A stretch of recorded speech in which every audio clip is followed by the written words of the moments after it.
muuqaalkani ayaa sida anigu aan isleeyahay wuxuu noqon doonaa muuqaal ay ku tusaale qaataan ama ay ku waana qaataan dhalinyarada ku taamaya in ay tahriibaan iyaga oon ogeyn dhibaatada iyo musiibada lagala kulmayo jidka. Markii aad waraysato dad badan oo ilaahay naftooda uu badbaadiyey laakiin iyagu naftooda halis geliyey oo tahriibka iyo wadooyinkaasi halista maray, markaad la sheekaysato ama ay ku waramaan waxay kuu sheegayaan waa wax maskaxdaada aan gelaynin,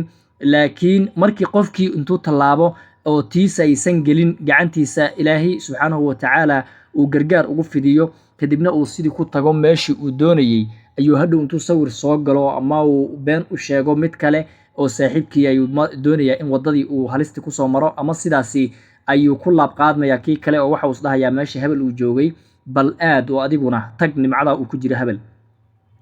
Kadibna waxaa dhacaysa dhibaatadan idin muuqata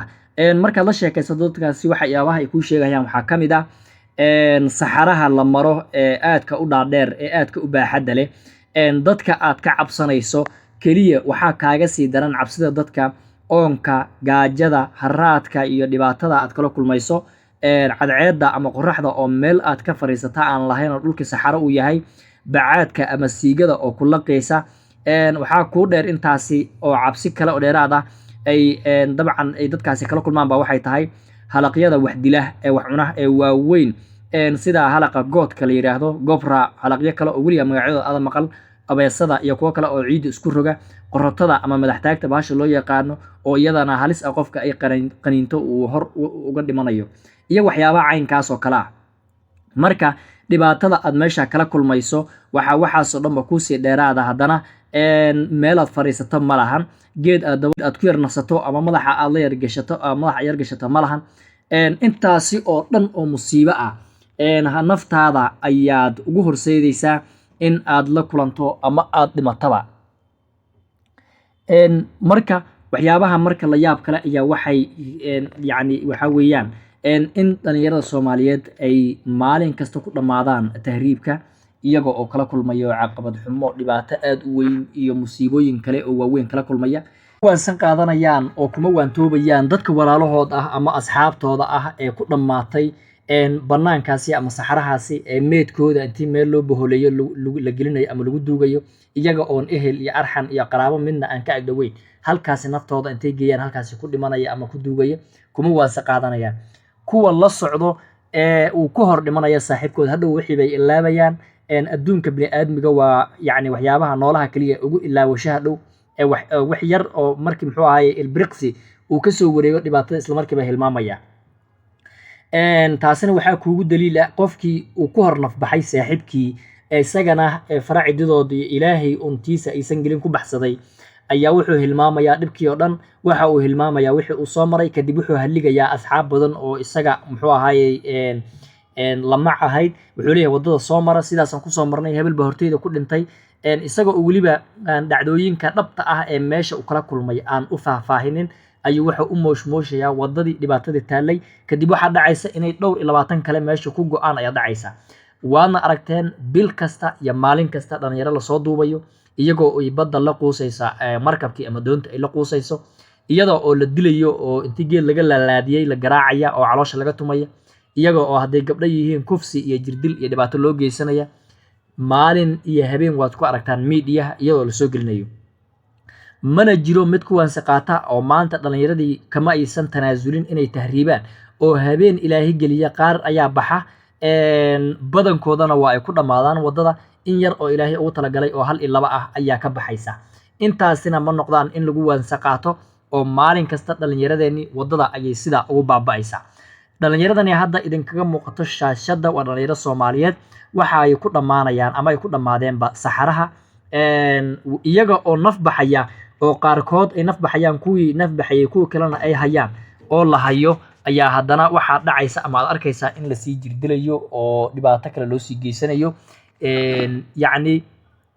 magafihii ama qofkii meesha ay kula kulmeen qof naxariis leh ama naxariis ay kala kulmayaan ma aha, iyaga oo naf baxaya ayuu sii garaacaya. waxaad arkaysaa gabdho ooyaya ama habla bororanaya oo walaalahood ama wiilasha la socday ay ku naf baxayaan dhabtooda iyaguna hadee naf aan meesha haynin oo ooyaya ama muxuu ahaay baroor diiqaya iyaguna la sii jirdalayo weliba oo jirdil uu sii dheeryahay iska dhaaf in loo naxariisto ama loo jaxaanjaxo ama oohintooda lagu danqo adigan idaawanaya muuqaalka isaga markuu ku soo gaaro kuma waansa qaadanaysid oo alla ilaahay ma dhehaysid meeshan dhib baa yaalla waxaa laga yaabaa inaad ku taamayso inaad baxdo laakiin kani wuxuu ku noqon doonaa digniin iyo kuwo kale oo badan caqabad xumada kale ee lagala kulmo tahriibka waxaa ka mid ah waa iimaan la-aan iyo diintaada oo yani dabcan wax yeelayso tusaalena waxa weeyaan waxaad raadinayso ma ahan muhaajir ma tihid u haajiray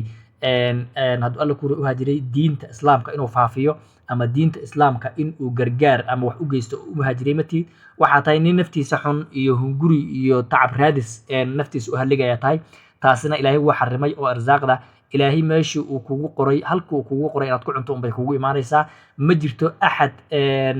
muxuu ahaa wax ka bedelayo taaka in la ka bedelayo ama irsaqaada kor u laalayo ama kuu soo dhaweynayo oo alla subxaana watacaala aan ka ahay saas darteed haddiiba sidaasi ay tahay oo hadalkaasi uu yahay hadal dhaba oo diinta yani ka sugnaatay ay tahay maxaad naftaada u halligi maxaad isku dhibaatayni maxaad u cadaabi naftaada maxaad hooyada iyo aabbaha aad ugu ohaysiini ood u indhamadoobeen oo muxuu ahaa haddii xaas aad leedahay asaay ugu saari haddii gabar aad tahayna adigii baaba iska dhiban oo ilaahay dumar uu kaa dhigay oo lagu yiri gurigaaga ku ekow oo howlahaada adduun iyo shaqadaada ay dhib badan tahay maxaa ku tahriibanaya maxaad noloshaada ka bedeli maxaad qoyskaada ka bedeli haddii meesha aad ku dhimataba marka waxyaabo badan oo inaad fiiriso oo ku tusaale qaadato u baahan oo muhiima ayaa jiro waxaan rajaynayaa in dhalinyarada Soomaaliyeed ilaahay subxaanahu wa ta'aala qulubtooda ama qalbigooda uu ka saaro waxyaabahan wadamada shisheeye ku ahluumeeyay ay ku dhamaanayaan wadada habeen maalin bishii inoo dambeysay oo yaraan 12 qof ayaa ku dhimatay aad arkayseen marka bad quusay ama doon rogmatay oo biyaha ay hirqiyaan bilihii ka horreeyay sidoo kale 12 kale ayaa ku dhimatay sida hadda idin muuqatana waxaad arkaysaan 12 kale oo nafbaxaya isla markaana la sii dilaya marka wax kasta oo kugu dhaco ha noqdaan wax qadar rabbi oo fadhigaaga kugu imaada ama jiifkaaga kugu yimaado gurigaaga kugu yimaado laakiin aysan noqon wax gacmahaaga iyo lugahaaga aad ku raadsato sida diinteennaba ay sheegayso ha noqonina ku isku haligo gacmahooda taasi oo ah dee musiibo meesheeda ugu tag musiibo meesheeda ugu tag waxa weeyaan in aad meel lagu sheegay ama khatarteeda aad og tahay aad naftaada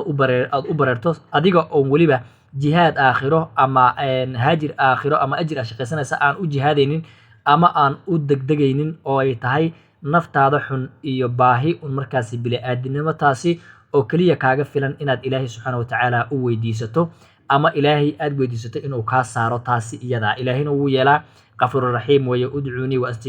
astajib lakum buleeyahay ibarya waxaan ahay midkii idin ajiibo ama waa idin ajiibayay ibarya marka iyadoo sidaas ah yaa naftaada xun ha u qoosan nolosheeda reerkiina ama ehelkiina oo hooyo macaan ay ka mid tahay iyo aabbo ha u geysan dhibaato iyo murugo iyo muxuu ahaa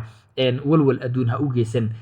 saas darteed insha Allah waxaan rajeynayaa muuqaalka inuu noqon doono ku badan ay ku waantoomaan dhalinyarada Soomaaliyeed oo dabcan ku fikiraya in ay dalkooda ka hajiraan oo wadamo shisheeye aadaan iyagoo markaasi iska indhatiraya xaqiiqada meesha taalla iyo dhimashada walaalahood habeen iyo maalin halkaas ay ku dhimanayaan